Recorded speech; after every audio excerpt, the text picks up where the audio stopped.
ஸ்ரீமதே ராமானுஜாய நமஹ. சென்ற திருவாய்மொழி உபன்யாசத்திலே ஆழ்வாரை மற்ற ஞானிகளுடன் ஒப்பிடுகிறார்கள் ஆச்சாரியர்கள். எல்லா ஞானிகளுக்கும் என்னென்ன பிரபாவம் இருக்குமோ அந்த எல்லா பிரபாவமும் அமைந்தவர் ஒருத்தர் ஆழ்வார் என்று ஆழ்வாருடைய ஏற்றமானது சொல்லப்பட்டது. இனிமேல் ஆழ்வார் விஷயமாக திருவாய்மொழி விஷயமாகவும் சில கேள்விகள் அக்காலத்திலே எழ அதனுடைய சமாதானங்களை ஆச்சாரியர்கள் உரைக்கிறார்கள். நம்பிள்ளை தம்முடைய ஈடு அப்படின்ற கிரந்தத்தில் பல கேள்விகளையும் அவற்றினுடைய சமாதானங்களையும் அருளி செய்துள்ளார். அதிலே 4-5 கேள்விகள் அதனுடைய சமாதானங்களை பற்றி இப்பொழுது பார்க்கலாம். ஆழ்வாருடைய திருவாய்மொழியானது எப்படி பிறந்தது என்று நம் ஆச்சாரியர்கள் வர்ணிக்கிறார்கள். எம்பெருமான் திருவடிகளிலே பக்தி மீதூர அந்த பக்தி உள்ளடங்காமை ஆழ்வாருடைய திருவாக்கு வழியாக திருவாய்மொழியாக கூறப்பட்டது என்றுதான் சம்பிரதாயம்.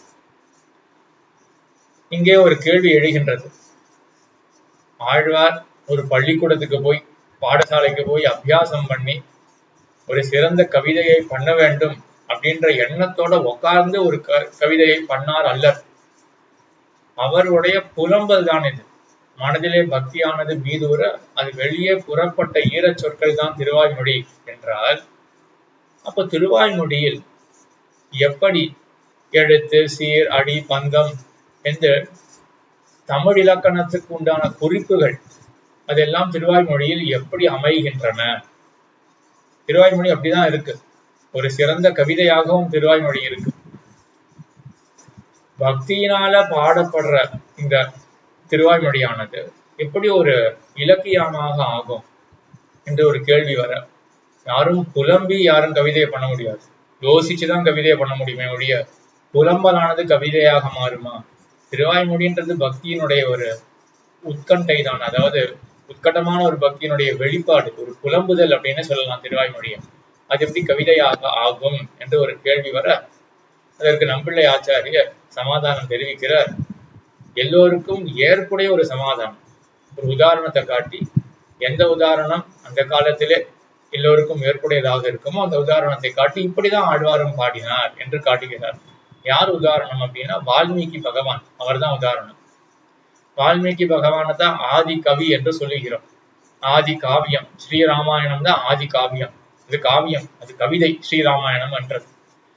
அதனுடைய கர்த்தா வால்மீகி பகவான். அவருடைய முதல் ஸ்லோகம் என்ன ஸ்லோகம்னா, சோகத்தாலே பிறந்த ஸ்லோகம். இந்த சரித்திரமும் எல்லாருக்குமே தெரிந்ததாக தான் இருக்கும். தமசா தீரத்துல கரைக்கு போற, தமசா நதி கரைக்கு நதியில தீர்த்தம் ஆடுறதுக்காக போயிட்டு இருக்கும் பொழுது பரத்வாஜரும் பின்தொடர்ந்து போறார், அவருடைய சிஷ்யர் பரத்வாஜர். அப்பொழுது ஒரு காட்சியை காண்கிறார் வால்மீகி பகவான். 2 கிரௌஞ்ச பறவைகள், அந்த 2 பறவைகள் கழித்திருக்க வேடனானவன் தன்னுடைய பசிக்காக இரையாக ஒரு பறவையை அடித்து கொன்றான். அதை கண்ட வால்மீகிக்கு சோகம் ஏற்பட்டது. இப்படி ஒரு பறவை போயிடுச்சே அப்படின்னு சோகம் ஏற்பட்டு, தன்னுடைய பசிக்காக இப்படி பண்ணான் இந்த வேடன் என்று அவன் வேடன் மேலே கோபம் ஏற்பட்ட. அப்பொழுது அவர் சபிக்கிறார், சாபம், கோபத்தினால அந்த வேடனை சபிக்கிறார். என்ன சபிக்கிறார் என்றால், மானிஷாத பிரதிஷ்டாந்தம் அகம சாஸ்வதீசமாக எத் கிரௌஞ்ச மிதுனாத் ஏகம் அவதீஹ் காம மோகிதம் மானிஷாத பிரதிஷ்டாந்தம். உனக்கு பிரதிஷ்டையே ஏற்படக்கூடாது. பிரதிஷ்டைனா நிலை பெற்றிருத்தல். உன்னுடைய வாழ்விலே நிலை பெற்று இருத்தல் அப்படின்றதே ஏற்படக்கூடாது. நீ அங்கங்க தெரிஞ்சுட்டு இருக்கணுமே ஒழிய உனக்கு ஒரு ஜீவனமே நிலைக்க கூடாது என்று சபிக்கிறார் அந்த வேடனை. இந்த சாபம் விட்டாரே வால்மீகி, அவருக்கே வருத்தம். ஐயோ, இப்படி கோபத்தால் இப்படி சொல்லிட்டேனே அப்படின்னு வருத்தப்பட்டு இருக்கிறவர் திரும்பி வர, பரத்வாஜ முனிவர் என்ன பண்ணினார்னா, அவன் சொன்ன இந்த சாபத்தை அப்படியே எழுதி கொண்டார். வர வழி நதிக்கு தீர்த்தம் ஆடிட்டு தன்னுடைய ஆசிரமத்துக்கு வரும் வழியிலே வால்மீகி பகவானுக்கே வியப்பாக இருக்கு. எப்படி வாயில இப்படி ஒரு ஆச்சரியமான ஸ்லோகம் அமைந்தது? யாராவது திட்டும் பொழுது, கோபத்தால யாராவது வெய்யும் பொழுது ஸ்லோகமாக வாயில் வருமா? அதாவது அந்த மாதிரி ஒரு பிளான் பண்ணியா திட்ட முடியும்? திட்டறதுன்னா என்ன ஆகும்? கோபத்தினால அந்தந்த வார்த்தைகள், எந்த வார்த்தைகள் நிந்தா வாக்கியங்களாக இருக்குமோ, வச்சனங்களாக இருக்குமோ, என்னென்ன தோன்றதோ மனசுல அப்படியே சொல்லுவார்களே ஒழிய ஸ்லோகமாக அமைச்சு திட்ட முடியுமா? ஆனா இவர் சாபம் இட்டது ஒரு ஸ்லோக ரூபமாக வந்தது அப்படின்னு இவருக்கே ஒரு பெரிய வியப்பு. வால்மீகி ஆசிரமத்துக்கு வந்தார். அப்பொழுதுதான் பிரம்மா சேவை சாதித்தார். அவர் கண்ணுக்கு இலக்கானார். சதுர்முக கடவுள் பிரம்மா ஆனவர். அந்த பிரம்மா சொல்றார் இந்த வால்மீகிக்கு, மச்சந்தா தேவத்தே பிரம்மன் பிரவருத்தேயம் சரஸ்வதி ராமஸ்ய சரிதம் சர்வம் பூருத்தம் முனி சத்தமா ரிஷி சத்தமா என்று. என்னுடைய சந்தஸ்தினாலதான், என்னுடைய சங்கல்பத்தினாலதான், என்னுடைய அருளாலதான், ஸ்லோகத்தினால பிறந்தது இந்த வார்த்தையானது ஒரு ஸ்லோக வடிவத்தில் அமைந்தது என்னாலதான், என்னுடைய அருளாலதான் என்று வால்மீகிக்கு அந்த பிரம்மாவானவர் சொல்றார். இதே போலதான் அருளை நான் பொழிந்து உனக்கு தர்ம வீரியன தத் சர்வம் சம்பிரபஷ்யதி என்று அசிதம் பாஷிதம் செய்வ கதிரியா எச்சேட்டிதம் தத் சர்வம் தர்ம வீரியன யதாவத் சம்பிரபஷ்யதி என்று என்னுடைய அருளாலதான் ராமனுடைய எல்லா சரித்திரங்களும் உனக்கு புலப்படுற அந்த சரித்திரங்களை எல்லாம் ராமாயணம் என்ற காவியமாக நீ ஆக்கி விடு என்று அருள் செய்கிறார் பிரம்மாவானவர். ஆக நம்பிள்ள என்ன கேட்கிறாருன்னா, பிரம்மா ஒரு சதுர்முக கடவுள், அவர் அருள் செய்ய ஸ்லோகத்தாலே ஒரு ஸ்லோகம் பிறக்குமே என்றால், எம்பெருமான் அருள் செய்ய பக்தியாலே ஒரு இலக்கியம் ஏன் பிறக்காது? பக்தியாலே எல்லா இலக்கண குறிப்புகளை கொண்ட ஒரு பாடலானது, திருவாய்மொழி என்கிற கவிதையானது ஏன் பிறக்காது என்று நம்பிள்ளைக்கு உதாரணமாக காட்டுகின்றார். அவர் அத்தோட விடல, அந்த வாசியையும் கூடவே சேர்த்து காட்டுகிறார். வால்மீகிக்கு யார் அருள் செய்தது? பிரம்மாண்ட சதுர்முக கடவுள். அது எப்பேற்பட்ட தேவதை அப்படின்னு நம்மளுடைய அண்ணாந்த பார்வை ஏற்படுவதற்கு முன்பு உண்மையான ஸ்திதியை நம்மளே காட்டுகிறார். அத்திக்காயில் அருமான் போலே என்று. பிரம்மா சிவன் இவான பெரிய தேவதை என்று தோன்றும். அது ஜகத் அப்படின்ற இந்த பிரபஞ்சத்தை பார்க்கும் பொழுது அவர்களுடைய நிலையே ஒரு பெரிய நிலை கிடையாது. அத்திக்காயில் அருமான் போலே என்று தெரிவிப்பார்கள். அருமான்னா கொசு, அத்திக்காய்னு தெரிஞ்சிருக்கும். உதும்பர விருட்சம் இருக்கு இல்லையா, அதனுடைய காய், அத்தி பழம் சாப்பிடுவோம். அத்திக்காய் பார்த்ததில்லை, யாராவது பார்த்திருக்கலாம் அத்திக்காய. ஆச்சாரியர்கள் தெரிவிக்கக்கூடிய உதாரணம் என்னன்னா, அந்த அத்திக்காய் இருக்கு இல்லையா, இந்த சம்சாரமே ஒரு உதும்பர விருட்சமாக உருவாக்கப்படுத்தப்படுறது, ரூபணம் பண்ணப்படுறது சாஸ்திர கிரந்தங்கள்ல. அந்த விருட்சத்துல, உதும்பர விருட்சம் அத்தி மரத்துல எவ்வளவு அத்திக்காயெல்லாம் தொங்கிட்டு இருக்கும் இல்லையா, அது போலதான் இப்பேற்பட்ட இந்த பிரபஞ்சத்துல அங்கங்க அண்டங்கள்லாம் இருக்கு. அந்த அண்டத்துக்கு ஒவ்வொரு பிரம்மா, ஒவ்வொரு அண்டத்துக்கும் ஒவ்வொரு பிரம்மா. அத்திக்காயில் இருக்கக்கூடிய அந்த கொசு இருக்கு இல்லையா, அது இட்லூண்டா இருக்க போறது. பிரம்மாண்டவர் பெரிய தேவதை அப்படின்னு நினைச்சுட்டு இருக்கோம். ஆனா அந்த ஃபுல் பர்ஸ்பெக்டிவ் இருக்கு இல்லையா, மொத்தத்தையும் நம்ம பார்த்தோம்னா என்ன தெரியறது அப்படின்னா, எவ்வளவோ அண்டங்கள் இருக்கு. அதுல ஒரு தேவதை கொசுவை போல இருக்கக்கூடியவர் ஒரு பிரம்மா. இவ்வளவுதான் அவருடைய உண்மையான நிலை. அப்ப அந்த பிரம்ம தேவதை அருள் செய்ய சோகமானது ஸ்லோகமாக வால்மீகி விஷயத்திலே மாறுமே என்றால், எல்லா அண்டத்துக்கும் அதிபதியான தேவாதி ராஜனான எம்பெருமான் அவனே நேரில் வந்து அருள் செய்ய, நேராக அருள் செய்ய ஏன் ஆழ்வாருடைய பக்தியானது திருவாய்மொழி பாடலாக மாறாது என்று நம்பிள்ளை சமாதானம் அருளி செய்கிறார். ஆக இப்படி ஒரு கேள்வி எழுந்தது, அதற்கு சமாதானம் நம்பிள்ளை அருளி செய்தார். அடுத்த கேள்வி, திருவாய்மொழியில் நாயிகா பாவமானது பேசப்படுகின்றது, காமமானது பேசப்படுகின்றது. இது எப்படி பொருந்தும்? வேதம் தமிழ் செய்த மாறன் என்று சொல்லுகிறோம். வேதத்தை தமிழ் செய்தார் ஆழ்வார்னா வேதமானது காமமானது கூடாது, வைராகியம் வேணும், காமம் கூடாது அப்படின்னு வேதம் சொல்றது. அதுக்கு முரண்பட்டதாக தான் இந்த திருவாய்மொழி இருக்கு. இது எப்படி வைதிக கிரந்தமாக எடுத்துக்கொள்ள முடியும் என்ற கேள்வி வர, அங்க நம்ம ஆச்சாரியர்கள்லாம் சாதிக்கிறார்கள், இங்க சொல்ற காமம் லௌகிக காமம் கிடையாது, பரமாத்மாவினுடைய திருவடிகள் இருக்கக்கூடிய காமம் தானே. வேதத்தில் உபாசனம், வேதனம், நிதித்தியாசனம் என்று எதெல்லாம் சொல்லப்பட்டிருக்கோ, பக்தி என்று சொல்லப்படுகிறதோ அதுதான் இங்கு காமமாக சொல்லப்படுகின்றது. அதுக்கு மேல சந்தேகம் வருது அப்படின்னா, நேரவே பக்தின்னு சொல்லிடலாமே, எதுக்கு இந்த நாயிகா பாவத்தெல்லாம் கொண்டு வரணும் அப்படின்ற கேள்வி வர, ஏன்னா ஆழ்வாரே அங்கங்க நேரவே பக்தின்னு சொல்லியிருக்காரு இல்லையா. முதல் 10, 3வது பதிகம் 10 அடியவர்க்கு எளியவன் அப்படின்னு ஆரம்பிக்கிறார். நேர பக்தியை பத்தி தான் சொல்றார். அதுக்கு அடுத்த பதிகத்துல அஞ்சரை மடனாராய் அழியத்தாய் அப்படின்ற இடத்துல நாயிகா பாவத்தை கொண்டு வர. மூன்றாவது பதிகத்துல நேர பக்தியை சொன்னவர் அப்படியே சொல்லிட்டு போலாமே, எதுக்காக இந்த நாயிகா பாவத்தெல்லாம் கொண்டு வரணும் என்ற ஒரு கேள்வி வர இங்க நம்ம ஆச்சாரியர்கள் எல்லாம் தெரிவிக்கிறார்கள். பக்தியினுடைய மீதூர்ந்த தன்மையை காட்டுறதுக்காக ஆழ்வார் இந்த நாயிகா பாவத்தை கொண்டு வரார். ஏன்னா ஸ்திரீ பிராயம் அந்நிய சர்வம் என்று சொல்லுவார்கள். எம்பெருமான் ஒருத்தன் புருஷோத்தமன், அவனை ஒழிந்த மற்ற எல்லாருமே ஸ்திரீகள் தான். ஆக ஸ்திரீயானவள் எப்படி புருஷனை காமிப்பாளோ அதே போல்தான் ஜீவாத்மாவானவன் எம்பெருமானுக்கு அற்று தீர்ந்தவனாக அவனுக்காகவே இருக்க வேண்டும். அந்த நிலை இருக்கு இல்லையா, அது இந்த நாயிகா பாவம் மூலமாக வெளியிடப்படுகின்றது. அப்பதான் அதனுடைய உரைப்பு தெரியும். பக்தியினுடைய அந்த உரைப்பு, அந்த ஆழ்ந்த தன்மை இருக்குல்லையா, அந்த டெப்த், அந்த உரைப்பு அப்பதான் நமக்கு தெரியும். அப்படின்றதுக்காக நாயிகா பாவத்தை ஆழ்வார்கள் அருளி செய்கிறார்கள் என்று ஒரு சமாதானம். மற்றொரு சமாதானம், இது அவ்வளவாக பரவலாக இல்லாத ஒரு சமாதானம், அரும்பத உரை அப்படின்ற கிரந்தத்திலே ஆச்சாரியர்கள் தெரிவிக்கக்கூடிய சமாதானம் என்ன என்றால், குட ஜிஹ்விகா நியாயேனா என்று குடஜிஹ்விகா நியாயம் என்று ஒரு நியாயத்தை ஆச்சாரியர்கள் சாதிக்கிறார்கள். குடம் என்றால் சக்கரக்கட்டி, வெள்ளக்கட்டி. ஜிஹ்விகா, ஜிஹ்வா என்றால் நாக்கு. என்ன தாற்பயம்னா, குழந்தைக்கு மருந்து கொடுக்கணும். என்ன பண்ணுவார்கள்னா, மருந்து கசக்கும், அது வாயை திறக்காது, அதுக்கு தெரிய மருந்து கொடுக்க போறார்கள் அப்படின்னு வாய் மூடிட்டே இருக்கும். ஆகையனால கொஞ்சம் அதுக்கு அந்த சக்கரை பாகோ இல்லாட்டி சக்கரை கட்டி, வெள்ளக்கட்டி அதனுடைய நாக்களை இடுவார்களே என்றால், அப்ப என்ன அதுக்கு தோணும் அப்படின்னா, அது தித்திப்பா இருக்கு இல்லையா, அது இசையும். சரி, மேற்கொண்டு இதே சக்கரை கட்டி தான் கொடுக்க போறார்கள் அப்படின்றதுக்காக அது நாக்கு நீட்டின்ண்டே இருக்கும். அப்பொழுதுன்னு பார்த்து மருந்தையும் கொடுத்துடுவார்கள். ஆக மருந்து உள்ள போய் சேர்ந்துடும்.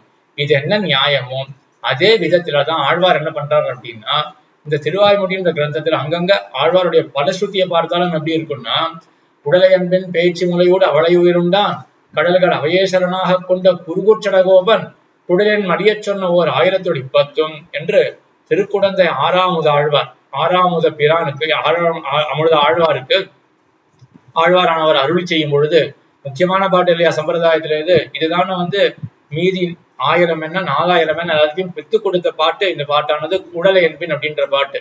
இதுக்கு பலஸ்ருதியாக ஆழ்வார் என்ன அருளி செய்கிறார் என்றால், மழலை தீர வல்லார் காமர் மானையும் நோக்கிய இருக்கு, மானையும் நோக்கிய இருக்கு. அப்படிப்பட்ட ஸ்திரீகளுக்கு இவர்கள்லாம் ஆசைப்படக்கூடிய ஒரு பொருளாக இருப்பார்கள், காமர்களாக இருப்பார்கள் என்று பலத்தை இங்க 5ஆம் பத்தினுடைய இறுதியில தெரிவிக்கிறார். இதே போல 10ஆம் பத்தினுடைய ஆரம்பத்திலே, அந்தமிழ் புகழ் அனந்த புறநகர் ஆதிதன்னை கொந்தலர்புடல் குருகோர் மாறன் சொல் 1000 5 வல்லார் அனைவர் போய் அமருலகில் பைந்தொடி மடந்த அர்த்தம் வேய்மறு தோழினை என்று இவர்கள்லாம் போய் அணைவார்கள், வேய்மறு தோழினை போய் அணைவார்கள் என்று ஸ்திரீகளுடைய இன்பத்தை பத்தி அது ஒரு பலமாக ஆழ்வார் தெரிவிக்கிறார். இங்கெல்லாம் நம்ம ஆச்சாரியர்கள் என்ன காட்டுறார்கள் என்றால், இந்த தாழ்ந்த படத்தை போய் ஆழ்வார் சொல்லுவாரா? சொல்றதுக்கு வாய்ப்பே கிடையாது இல்லையா? அப்ப என்ன தாற்பயம் அப்படின்னு புரிஞ்சுக்கணும். நம்ம இந்த லோகத்துல உள்ளவர்கள் பகவத் அனுபவம் எப்படி இருக்கும் என்று புரியாதவர்கள், அவர்களுக்கு நேர பகவத் அனுபவத்தை பலமா சொன்னா அவர்கள் மனசுக்கு எட்டாது. அப்ப அவர்கள் தெரிஞ்ச பலத்தை காட்டி இது போலதான் இருக்கும் அப்படின்னு சொல்ல, இது போலவா, சரி எனக்கு இதுல பிடித்தமை இருக்கே, எனக்கு இது பிடிச்சிருக்கே அந்த பலனானது அப்படின்னு அவர்கள் வந்த பிறகு என்ன ஆகும்னா, இந்த ஒரு பதிகத்தை பார்ப்பார்கள், இங்க நாயிகா பாவம் இருக்கு, இந்த மாதிரி ஒரு பலன் சொல்லப்பட்டிருக்கு, சரி பரவாயில்லையே அடுத்த பதிகத்திலையும் பார்க்கலாம் அப்படின்னு புஸ்தகத்தை திறப்பார்கள் இல்லையா? அப்பொழுது அவர்களுக்கு எல்லாமே வேதாந்த விஷயங்கள் தான் அங்க கொட்டி கிடக்கும். அதை பார்த்து அவர்கள் திருந்த வாய்ப்பு இருக்கு. அப்ப இந்த குட ஜிஹ்விகா நியாயத்தின்படி முதல்ல நாக்குல குடத்தை வெள்ளக்கட்டியை தடவி விட்டு அதுக்கப்புறம் மருந்து கொடுக்கிறா போல லோகத்தில் இருக்கிறவர்களுக்கு தெரிஞ்ச பலத்தை சொல்லிவிட்டு அதன் வாயிலாக அதற்கு பிறகு வேதாந்த அர்த்தத்தை புகுத்துறதுன்னு இருக்கு இல்லையா? இதுவும் ஒரு கிரமமானது இங்க ஆழ்வார் அருளி செயல காண கிடைக்கின்றது என்று இந்த நியாயத்தால இந்த வேதத்துக்கு விருத்தமா ஒன்றும் சொல்லப்படல. ஏன்னா கேள்வி என்ன எழுந்தது, காமமானது வேதத்துக்கு விருத்தம், அது எப்படி ஆழ்வார் இங்க பாடலாம், அப்ப வேத விருத்தமா தானே ஆழ்வார் பாடறார் அப்படின்ற கேள்வி வர, இங்க சொல்லப்பட்ட காமமானது பகவத் காமம், பக்தின்ற காமம் என்றது முக்கியமான பதில். இரண்டாவது பதில் என்ன என்றால், இங்க வேதத்துக்கு விருத்தமாக ஒன்றும் சொல்லல, இந்த காமம் பேசப்படுறதும் வைதிக புருஷார்த்தம், பகவான் தான் எல்லாத்துக்கும் புருஷார்த்தமாக இருக்கக்கூடியவன், அந்த வைதிக தாற்பயமான பகவான் இருக்கானே அவனை பத்தி சொல்றதுக்காக இந்த காமமானது இடம்பெறதை ஒழிய இதுவே முக்கியமான விஷயம் கிடையாது என்றது இரண்டாவது சமாதானம் என்று இந்த கேள்விக்கு ஒரு சமாதானம் கொடுத்தார் நம்பிள்ளையானவர். அடுத்தது அருளி செயல்களிலே ஐஸ்வர்யம் என்ன, கைவல்யம் என்ன, இந்த ரெண்டு புருஷார்த்தமானது வேதத்திலே பேசப்படுறது. சொர்க்க காமோ யஜேத, ஜோதிஷ்டம் என்ன சொர்க்க காமோ யஜேத அப்படின்னு சொர்க்கத்துக்கு நீ போ. அதே போல சித்திரையா யஜேத பசு காமஹா அப்படின்னு இருக்கு. உனக்கு பசு அன்னம் இது போன்ற பலங்கள்லாம் கிடைக்கணும்னா சித்ரா யாகத்தை பண்ணு அப்படின்னு வேதமானது சொல்றது. ஆழ்வார் என்ன பண்றார், இந்த சொர்க்கம்லாம் தாழ்ந்தது, இந்த உலகத்தில் இருக்கக்கூடிய செல்வமும் தாழ்ந்தது என்று அதெல்லாம் கண்டிக்கிறார். அப்ப ஒரு கேள்வி வருது, வேதமானது பலமாக எத்த சொல்லித்தோ அத ஆழ்வார் கண்டிக்கிறார் அப்படின்னா அப்ப ஆழ்வார் வைதிகராக இருக்க முடியாது. வேதத்துல சொல்லப்பட்ட பலனை கண்டிக்கிறார் இல்லையா ஆழ்வார் அப்படின்னு கேள்வி வர, அதுக்கு என்ன சமாதானம் என்றால், அந்த பலன்னா வேத கர்மத்தை பண்ணா கிடைக்காதுன்னு ஆழ்வார் சொல்லலையே. அப்படி சொன்னார் ஆழ்வார். ஆழ்வாருக்கு என்ன தாத்பரியம்னா, பகவான்ற உயர்ந்த பலத்தை பார்க்கும் பொழுது மற்றதெல்லாம் அல்ப பலனாச்சு, அதுல கண் வைக்க வேண்டாமே அப்படின்ற தாத்பரியத்துலதான் ஆழ்வார் அருளி செய்யறாரு ஒழிய, வேதம் சொல்லியிருக்கு அப்படி நடக்காது அப்படின்னும் அது வேண்டாம் அப்படின்றதுலாம் தாத்பரியமே ஒழிய வேதமானது பொய் அப்படின்ற தாத்பரியத்தோட ஆழ்வார் அப்படி பாடல. ஆழ்வார் பரம வைதிகர் தான் என்று இதற்கும் சமாதானம் சொல்ல, அதற்கு மேல் ஒரு கேள்வி எழுகிறது. ஆழ்வார் கலியுகத்திலே பிறந்தவர். நாம் ஆழ்வாரெல்லாம் ஆச்சாரியன் அப்படி பிரதமாச்சாரியன்னா இந்த கலியுகத்துல பிரதமாச்சாரியர் ஆழ்வார் தான் அப்படின்னு சம்பிரதாய பரிசுத்தியில வேதாந்தாச்சாரியர் சுவாமி வேதாந்த தேசிகன் அவர் காட்டியிருக்கிறது இதுதான். இந்த கலியுகத்துல ஆழ்வார் தான் பிரதம ஆச்சாரியர் அப்படின்னு. இப்போ கலியுகத்துல ஒரு ஆச்சாரியர் தோன்ற முடியுமா? ஏன்னா கலியுகம் அப்படின்றது ஞானத்துக்கு அடைவில்லாத காலம்தான் கலியுகம். இந்த காலத்துல ஞானமே பிறக்காது. இப்போ போன யுகத்துல இருக்கக்கூடிய ஞானம் தான் இப்போ தொடர்ந்து வரணுமே ஒழிய புதுசா ஒருத்தர் ஆச்சாரியராக கொள்ள முடியுமா அப்படின்னு ஒரு கேள்வி வர, அதுக்கு நம்பிள்ளை ஆச்சாரியர்கள்லாம் சமாதானம் காட்டுகிறார்கள். கலௌ கிருத்தயுகம் தஸ்ய கடிஸ்தஸ்ய கிருத்தேயுகே யஸ்ய சேதசி கோவிந்தஹா ஹிருதேயஸ்ய நாச்சுதஹா. கலியுகமே கிருத்தயுகம் ஆயிடும், கிருத்தயுகமே கலியுகம் ஆயிடும்.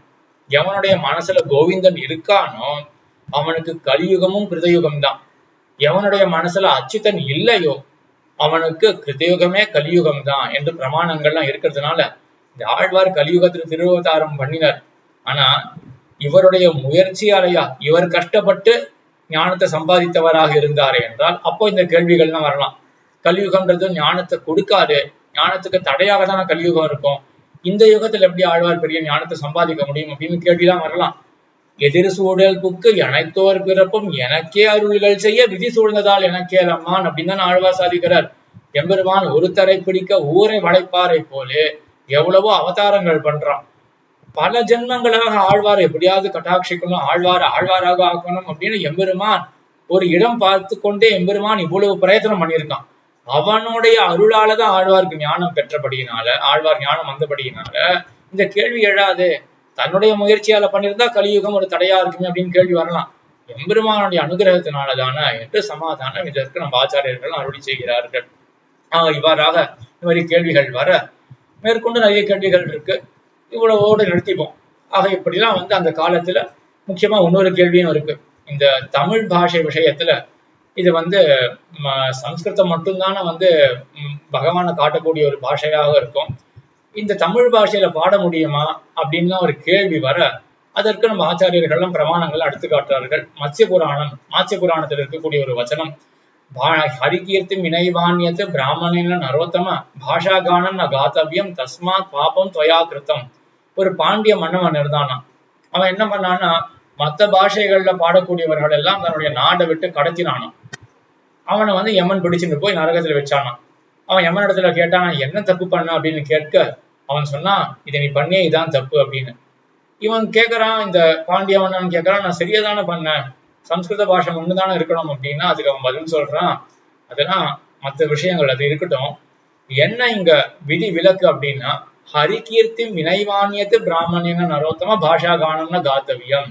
எம்பெருமானுடைய புகழ பாடும் பொழுதுதான் இந்த மாதிரி பேச்செல்லாம் வரும். அந்த பாஷை இந்த பாஷை அப்படின்ற பேச்செல்லாம் வருமே ஒழிய, எம்பெருமான் ஹரிகீர்த்தியை பாடும் பொழுது அதுக்கு என்ன பாஷா நியமம் தேவை இருக்கு? என்ன பாஷை வேணாலும் பாடலாமே அப்படின்றதுதான் அந்த பிரமாணத்துல இருக்கிறபடினால திருவாய்மொழியினுடைய பாஷையெல்லாம் பத்தி நம்ம பார்க்க கூடாது. இந்த விஷயமாக ஆச்சார ஹிருதயத்துல ஒரு சூர்ணிக்கையே இருக்கு.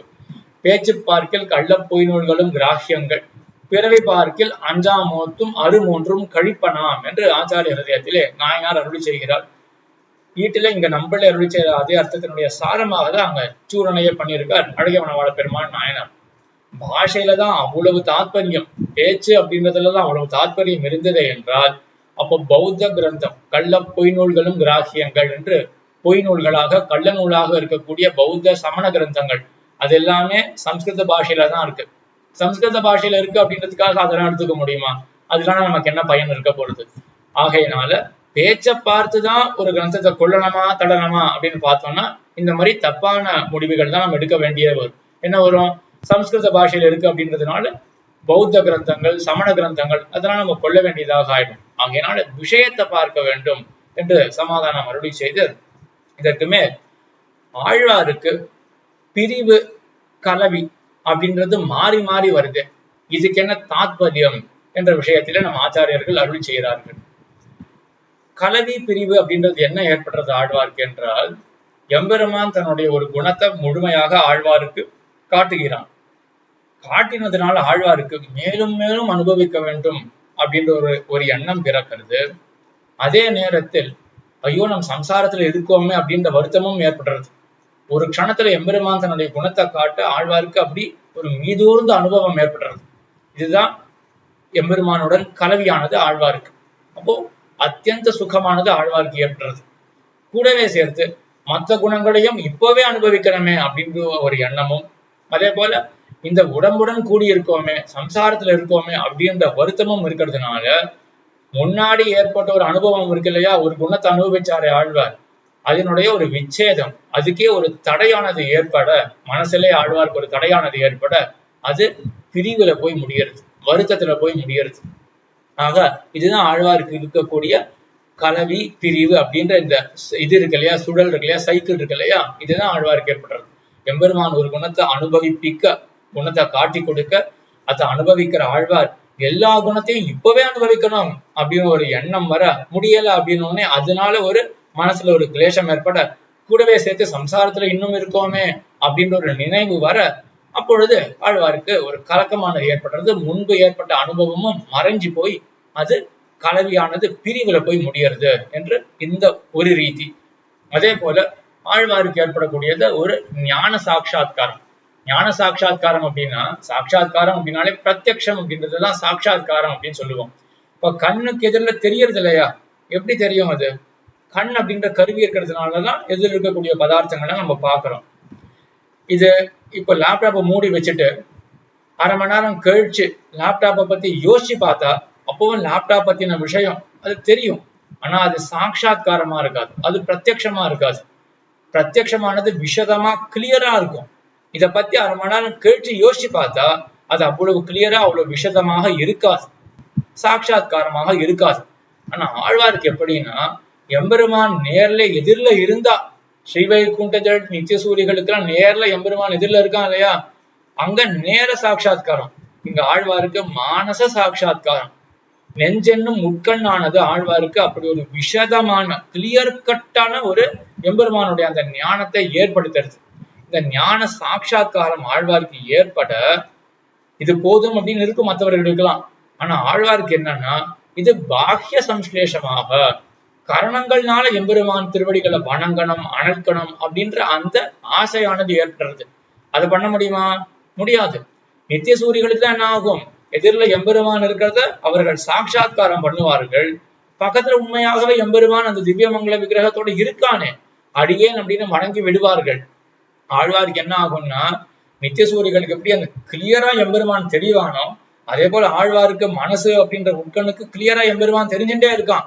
ஆனா அதுக்கு அடுத்த ஸ்டெப் இருக்கு இல்லையா, அந்த கிளியரா தெரிகிற எம்பெருமான் திருவடிகள் அடியேன்னு வணங்கணும், பாக்கிய சம்ஸ்லேஷம் அப்படின்னு சொல்லுவார்கள். அவனுடைய திருவடியை தன்னுடைய தலையால தரிக்கணும், அந்த எம்பெருமான் திருவடிகளை கொஞ்சம் புஷ்பங்களை சேர்க்கணும் அப்படின்ற அந்த பாக்கிய சம்ஸ்லேஷம் ஆழ்வாருக்கு ஏற்படுறதுக்கு இந்த லோகத்துல வாய்ப்பு கிடையாது. உடனே ஆழ்வாருக்கு ஒரு பெரிய துக்கமானது வரும். இதுவும் தான் பிரிவு கலவி அப்படின்ற முதல்ல கலவி மானச சாட்சா்காரம்.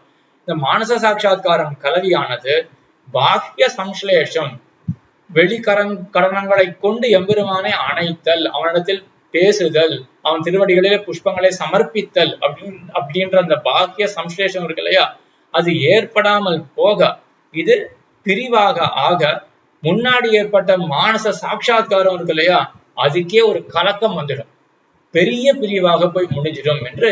இதுதான் ஆழ்வாருடைய சைக்கிள் ஆனது. கலவி பிரிவு, கலவி பிறவி பிரிவு அப்படின்னு மாறி மாறி சுகம் துக்கம் சுகம் துக்கம் அப்படின்னு ஏற்பட, இங்கதான் நம்ம ஆச்சாரியர்கள் ஆழ்வார இதனால தீர்க்க சிந்தையந்தி என்று தெரிவிப்பார்கள். சிந்தையந்தி அப்படின்ற அந்த கோபிகாஸ்திரியினுடைய சரித்திரம் அனைவரும் கேள்விப்பட்டதாக தான் இருக்கும். என்ன பண்ணாவும் அவருடைய அகத்துல இருக்கிற அந்த சிந்தையந்தி தன்னுடைய பெரியோர்களுக்கு சுஷ்ரூஷை பண்ணி கொண்டிருக்கின்றாள். கண்ணனோ எம்பெருமானோ குடல் ஊதுகின்றான், ராசக்கிரீடைக்காக அழைக்கின்றான். இவளுக்கு போனோன்னு எண்ணம். ஆனா அந்த வாசல்ல தன்னுடைய விருத்தர்கள்லாம், தன்னுடைய அகத்தில் இருக்கக்கூடிய பெரியோர்கள்லாம் இருக்கார்கள்ன்றதுனால அவர்களை தாண்டி போக முடியல. எம்பெருமானுடைய குடலோசையை நினைக்கிறா, அதனால சந்தோஷம் ஏற்படுறது, பகவத் அனுபவம் ஏற்படுறது. ஆகையினால இவருடைய புண்ணியம் எல்லாம் கழியறது. அவனை போய் நேர போய் அணைய முடியலையே அப்படின்னு வருத்தத்தினால தன்னுடைய துக்கம், அபாரமான துக்கம் ஏற்படுறது, பாபங்கள் எல்லாம் கழியறது. உடனே மோட்சத்துக்கு போகிறா அப்படின்ற சரித்திரம் இந்த ஸ்லோகத்தில் தெரிவிக்கிறார்கள் ரிஷிகளானவர். தச்சித்த விமலாஹ்லாத க்ஷீண புண்ணிய சயா ததா, தச்சித்த விமலாஹ்லாத க்ஷீண புண்ணிய சயா ததா தது அப்பிராப்தி மகாதுக்க விலீன அசேஷ பாதகா என்று. தச்சித்த விமலாஹ்லாத க்ஷீண புண்ணிய சயா ததா. க்ஷீண புண்ணியச்சயம், புண்ணியச்சயம் என்றால் புண்ணியத்தினுடைய கூட்டம். அந்த கூட்டமானது க்ஷீணமாயிடுறது, அழிஞ்சே போயிடுறது புண்ணிய கூட்டமானது. ஏன்? தச்சித்த விமலாஹ்லாத, எம்பெருமான தன்னுடைய சித்தத்தில் வச்சிருக்காளா, அவனை பத்தி நினைக்கிறாளா, நினைக்கிறதுனால விமலமான ஒரு ஆஹ்லாதம் ஏற்படுறது, சுகம் ஏற்படுறது.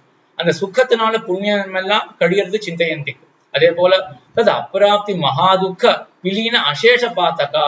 அப்பிராப்தி, பிராப்தினா எம்பெருமான அடையிறது, அப்பிராப்தினா அடையாமல் இருக்கிறது. அப்பிராப்தி ஆகிற மகா துக்கம், அதனால விலீன அசேஷ பாத்தகா, எல்லாம் பாத்தகங்கள், எல்லாம் பாப்பங்கள் எல்லாம் விலீனமாகின்றன, சிந்தையந்திக்கு அழிந்து போய்விடுகின்றன. ஆக புண்ணியம் அதுவும் ஒரு விலங்கு தான், அதாவது ஒரு பந்தகம் தான், சங்கிலி தான். பாப்பமும் ஒரு சங்கிலி தான். ரெண்டு இருக்கும் பொழுது எம்பெருமான் அடைய முடியாது. புண்ணியமும் போகணும். உபனிஷத்தை தெரிவிக்கிறது, ததா வித்வான் புண்ணிய பாபே விதூய நிரஞ்சன பரமம் சாமி முப்பைத்து என்று. புண்ணியமும் ஒரு சங்கிலியாக உருவகப்படுத்தப்படுறதுனால அதுவும் கழிய வேண்டும் என்று சம்பிரதாயத்தில் பிரசித்தம். இது சிந்தையந்திக்கு நடந்தது. அப்போ அவளுக்கு ஒரு ராப்பொழுதுல ஏற்படுற இந்த சுகம் துக்கம் சுகம் துக்கம் அப்படின்ற இந்த பிரிவு கலவி அப்படின்ற மானசிகமான இந்த சுக துக்கம் இருக்கு இல்லையா, அதுதான் ஆழ்வாருக்கு தீர்க்கமாக நடந்தது. பல வருஷங்களாக ஆழ்வாருக்கு நடந்ததுனால ஆழ்வாரை தீர்க்க சிந்தையந்தி என்று சம்பிரதாயத்தை சொல்லுவார்கள். ஆனா இங்க ஒரு வைஷமியம், ஒரு வேறுபாடு புரிந்து கொள்ள வேண்டும். சிந்தையந்திக்கு சுகம் துக்கம் மாறி மாறி நடந்தது. சுகத்தாலும் துக்கத்தாலும் என்ன கழிந்தது? புண்ணியமும் பாப்பமும் கழிந்தது சிந்தையந்தி விஷயத்துல. அது அப்படியே ஆழ்வார் விஷயத்துல கொண்டு வரக்கூடாது. ஆழ்வாருக்கு சுகமும் துக்கமும் மாறி மாறி நடக்கும். அதனால ஆழ்வாருக்கு புண்ணியம் பாபம் போகணும்னு அவசியம் கிடையாது. ஏன்னா அவருக்கு புண்ணியமும் கிடையாது, பாபமும் கிடையாது. மயர் வர மதிலனம் அருளினன்னு அந்த க்ஷணத்திலேயே மொத்த கர்மமும் ஆழ்வாருக்கு தொலைஞ்சு போயாச்சு.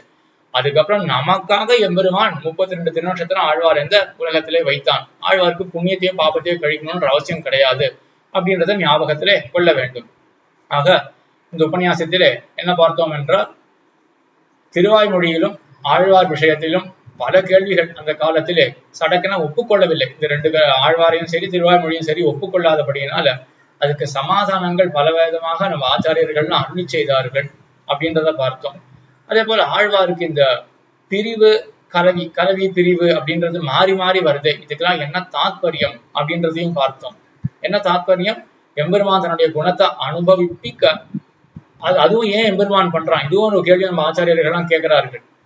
எடுத்த உடனேயே எல்லா குணத்தையும் காட்டி ஆழ்வார் வெறும் சுகியாகவே வைக்கலாமே, வெறும் சுகத்துடனே ஆழ்வார் கொண்டு போகலாமே, எதுக்கு எம்பெருமான் இப்படி மாத்தி மாத்தி நடத்தலாம் என்றால், இதுதான் சாத்மிய போக பிரதத்துவம் என்ற ஒரு குணத்தை எம்பெருமான இடத்தில் உள்ளதாக ஆச்சாரியர்கள்லாம் தெரிவிப்பார்கள். எம்பெருமானுடைய மொத்த குணத்தையும் ஒரே க்ஷணத்துல ஆழ்வாருக்கு காட்டியாச்சுன்னா ஆழ்வார் திகைத்து போயிடுவார். அது அவரால் ஹேண்டிலே பண்ண முடியாது, பொறுக்கவே முடியாது. எல்லா குணத்தையும் ஒரே க்ஷணத்தை காட்டினானா.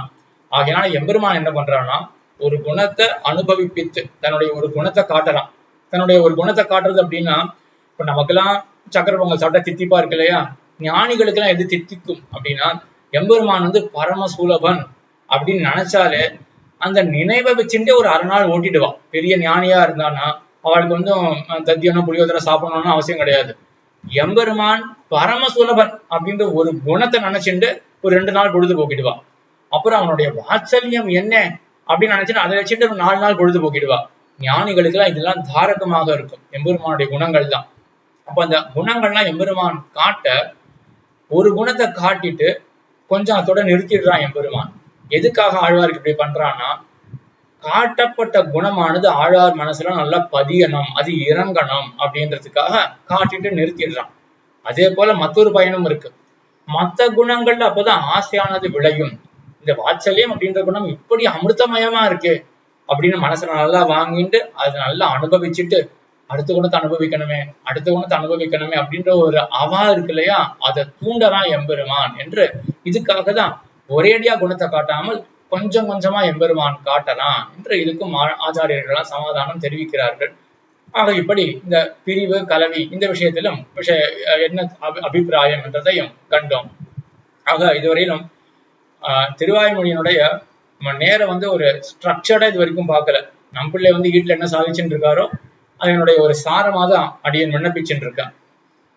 நமக்கு என்ன ஒரு இன்டென்ஷன், இந்த சாரம் இந்த சீரீஸ் மூலமா என்ன இன்டென்ஷன் அப்படின்னா, வெறும் ஒரு உபன்யாசத்தை கேட்கறது, புதுசா அர்த்தம் தெரிஞ்சுக்கிறது அப்படின்னோட மட்டும் இல்லாமல் இந்த அர்த்தங்கள் எல்லாம் நம்ம மனசுல பதியணும் அப்படின்றதுதான் இந்த சாரம் சீரீஸுடைய இன்டென்ஷனே.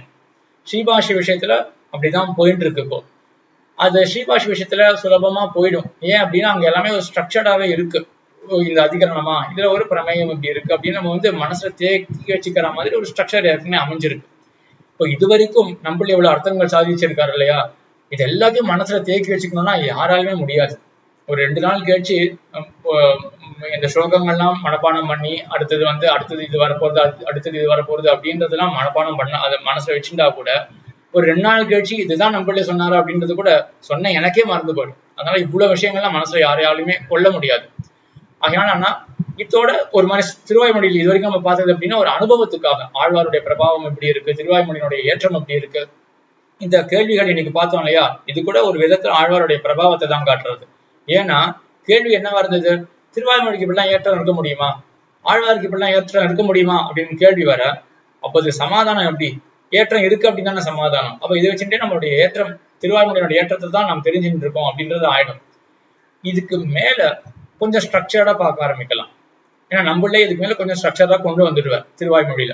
எப்படி ஒரு ஸ்ட்ரக்சரா இருக்கும் அப்படின்னா, ஸ்ரீபாஷத்துல என்ன பார்த்தோம், 4 அத்தியாயங்கள் இருக்கு அப்படின்னு பார்த்தோம். 4 அத்தியாயத்துக்கு என்னென்ன அர்த்தம் அப்படின்னா, இப்ப அநேகமா நிறைய பேர் சொல்ல முடியும்னு நினைக்கிறேன். ஒரு கிட்டத்தட்ட 100 பேர் சொல்றதுக்கு முன் வருவார்கள் அப்படின்னு தான் தோன்றது.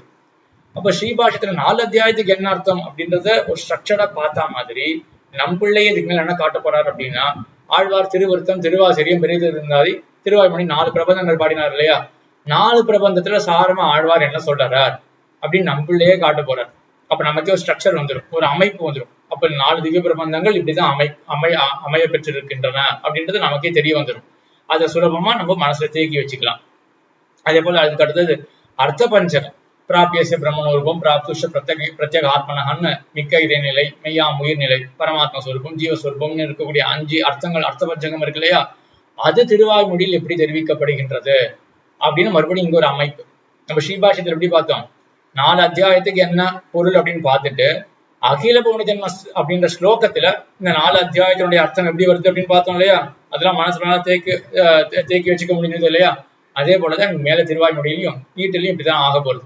அர்த்த பஞ்சகமானது திருவாய்மொழியில் எப்படி பிரதிபாதிக்கப்படுகின்றது அதை மனசுல தேக்கி வச்சுக்கலாம். அதுக்கப்புறம் நம்ம என்ன சாதிப்பாருன்னா, ஒவ்வொரு 10க்கும் என்ன அர்த்தம், 10ன்னா 100 பாசுரங்கள் கொண்டது 10, திருவாய்மொழியில் 10 இருக்கு, 10 அர்த்தங்களை ஸ்ட்ரக்சர்டா தெரிஞ்சுக்கலாம். அதுக்கப்புறம் ஒவ்வொரு திருவாய்மொழியினுடைய அர்த்தம் என்று இப்படி மிக ஸ்ட்ரக்சர்டா தான் போக போறது. ஆக இதுவரையிலும் ஒரு அனுபவமாக ஆயிடுச்சு, முடிஞ்சு போயிடுது. ஆனா இன்னைக்கு இதுக்கு மேல வரக்கூடிய உபன்யாசங்கள் எல்லாம் ஸ்ரீபாஷி உபன்யாசத்தை போலதான் இருக்கும், ஸ்ட்ரக்சர்டா தான் இருக்கும். அதனால அதுல நம்ம கொஞ்சம் அபியாசம் பண்ணி மறுபடியும் நோட்ஸ் எடுத்து கேட்டு மனசுல தேக்கி வச்சுக்கிற மாதிரி ஒரு ஸ்ட்ரக்சர்டா தான் போகும். அதுல நம்ம பரீட்சை அப்படின்றதெல்லாம் ப்ரொசீட் பண்ணலாம் என்று விண்ணப்பித்து அமைகிறேன். ஆழ்வார் திருவடிகளே சரணம், எம்பெருமானார் திருவடிகளே சரணம், ஜீயர் திருவடிகளே சரணம்.